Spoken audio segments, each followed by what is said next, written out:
आजी जा ना लवकर लवकर. पाय दुखतात रे, चालता येत नाही, नाही तर गेली असती लवकर. असा तर तुम्ही आमचा अख्खा दिवस घालवाल. थांबा, आम्हीच येतो तुम्हाला सोडायला. चल रे. ए, ए, थांब. ए थांब की काय चाललंय सोड. कळतं का नाही तुला त्रास व्हायला ना त्यासनी. आजी कुठं जायचंय तुम्हाला. अगं तिकडं समोर सोडलंस तरी जाईल मी. बरं चला दमानं चला नका टेन्शन घेऊ.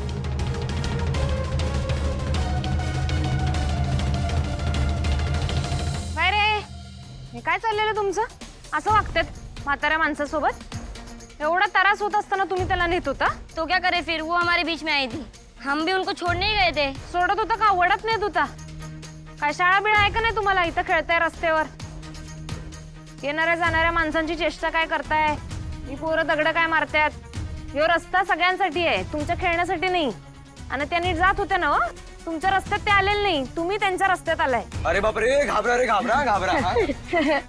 कहाँ से आ जाते और हमको लेक्चर देने चले. ए या अतिशाण्यात आईचा काय ऐकताय तुम्ही. चला रे चला. ए चल रे, इधर बहुत मचमच हो रेला है. जा शाना हो. आगाव कारटी कुठली.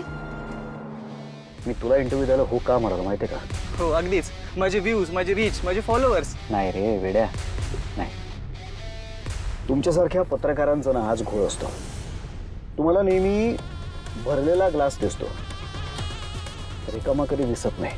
आम्ही घेतो ना भरमसाठ फिया घेतो आणि पालक त्या फिया भरायला सुद्धा तयार असतात. हा धंदा आहे माझा. पैसे कमवायला आलो इथे मी, गोट्या खेळायला नाही आलोय. आत्ता तुम्ही जो मला प्रश्न विचारलात तो अगदी रास्त आहे आणि मनामध्ये ही शंका येणं सुद्धा अगदी स्वाभाविक आहे, साहजिक आहे. काय आहे, आम्ही काही विद्यार्थ्यांकडून थोड्याफार प्रमाणात आम्ही फी घेतो, मला मान्य आहे. पण अद्ययावत लॅब्स, प्रॅक्टिकल एक्झाम्स, उच्च शिक्षित शिक्षक, फील्ड ट्रिप्स आणि अनेक गोष्टी, या सगळ्यासाठी दुर्दैवाने आजच्या व्यवहारी जगामध्ये ना खर्च पडतो. तर या सगळ्याला किती खर्च लागणार आहे बुवा याचा एक आम्ही अंदाज बांधतो आणि तितकीच फी आकारतो. आणि त्या उपर आम्ही 1 रुपया सुद्धा घेत नाही. आणि राहता राहिला प्रश्न आता ज्ञानदानाचा. खरं तर स्वतःच कौतुक आपण करायचं नसतं, पण तुम्ही हा प्रश्न विचारलाय म्हणून मी हे सांगतो तुम्हाला. आजपर्यंत आम्ही हजारो किंवा लाखो विद्यार्थ्यांना, गोरगरीब विद्यार्थ्यांना मोफत शिक्षण दिलेलं आहे.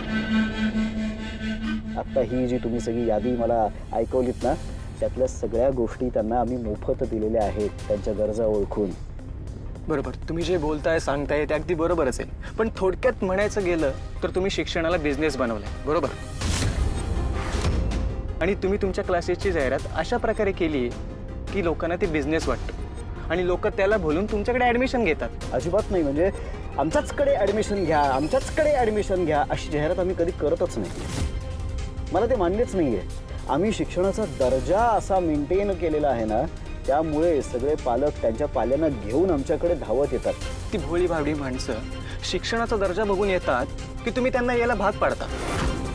आणि यातच अजून एक असा प्रश्न आहे की दुसऱ्यांचे क्लासेस बंद करून तुम्ही तुमची ॲडमिशन पाडवतात का. बसा. मोहिते मॅडम, तुमचं आमच्या शाळेमध्ये स्वागत आहे. Thank you sir. मी तुमची सगळी सर्टिफिकेट्स बघितली. स्टेट लेवल, डिस्ट्रिक्ट लेवल, खूप छान कामगिरी आहे तुमची. सर कबड्डी म्हणजे माझं जीव की प्राण असल्यासारखंच आहे बघा. आणि माझ्या या खेळाला तुमच्याकडून एवढं चांगलं स्टेज मिळतंय म्हणल्यावर याचं मला लईच कौतुक आहे. माझ्यासाठीच फायदेशीर आहे. मुळात मोहिते मॅडम, तुम्हाला ही नोकरी मी का दिली हे तुम्हाला कळणं खूप गरजेचं आहे. ही शाळा सुरू राहणं फार गरजेचं आहे.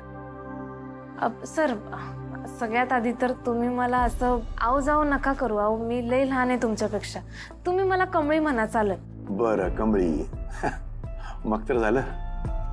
काय की आमच्या शाळेची कंडिशन अजिबात बरोबर नाही आहे. म्हणजे आर्थिक परिस्थिती. तरीही परवडत नसताना मी तुला कबड्डी कोच म्हणून इथे नियुक्त केलेला आहे. कारण दुसरा पर्यायच नाही आमच्याकडे. का म्हणजे काय प्रॉब्लेम झालाय का शाळेचा. म्हणजे आमची शाळा बंद होण्याच्या मार्गावरती आहे. आमचे संस्थापक जे आहेत ती शाळा विकायला काढतायत. थोड्या वेळाने त्याबाबत मीटिंग सुद्धा आहे.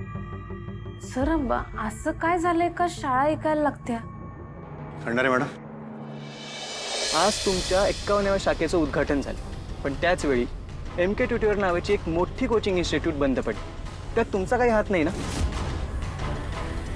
नाही, म्हणजे मीही एक पत्रकार आहे आणि मी आजूबाजूच्या गोष्टीची खबऱ्या ठेवतो म्हणून विचारलं. बायको काय म्हणते तुझी?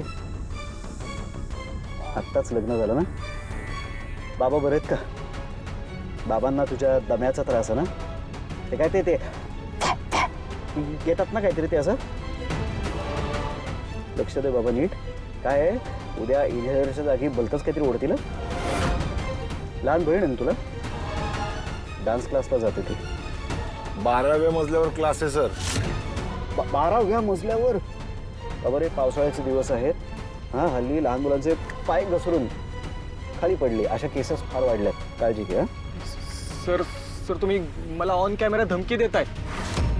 अरे तू काय वेडायस का? तुला जर धमकावायचं असतं ना तर ह्या चालू गाडीचं दार उघडून तू आत्ता बाहेर पडलास का?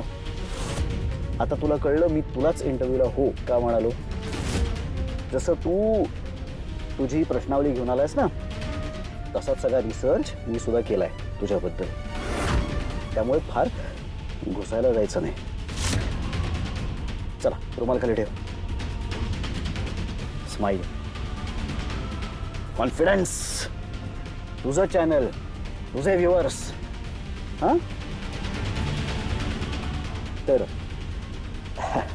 तुझ्या चॅनलच्या माध्यमातून मला सगळ्याच तुझ्या प्रेक्षकांना, तुझ्या तरुण प्रेक्षकांना हे सांगायचं आहे की शिक्षण कधीही डावलू नका. शिक्षण खूप महत्त्वाचं आहे. आणि काहीही झालं ना तरी मला आपला भारत, आपला देश कसा दिसतो माहिती आहे? सगळे तरुण असे सुशिक्षित आहेत, मोठ्या पदावर काम करतायत आणि हे सगळं शक्य होतं ते फक्त आणि फक्त शिक्षणामुळे. त्यामुळे शिक्षण महत्त्वाचं आहे. माझा असा अजिबात हट्ट नाही की तुम्ही विजेता कोचिंग क्लासेसमध्येच या, पण शिक्षण घ्या आणि विजेता व्हा. सर अजून काही प्रश्न होते मला, ते विचारच होते. झाली, संपली तुझी 10 मिनिटं. चल रे, कट कर दे. देख रे. सर माझा मोबाईल आपल्या पद्धतीने एडिट करा आणि परत दे. असं तो माझा दे मोबाईल तुला तो दे. झालं तुझं उत्तर.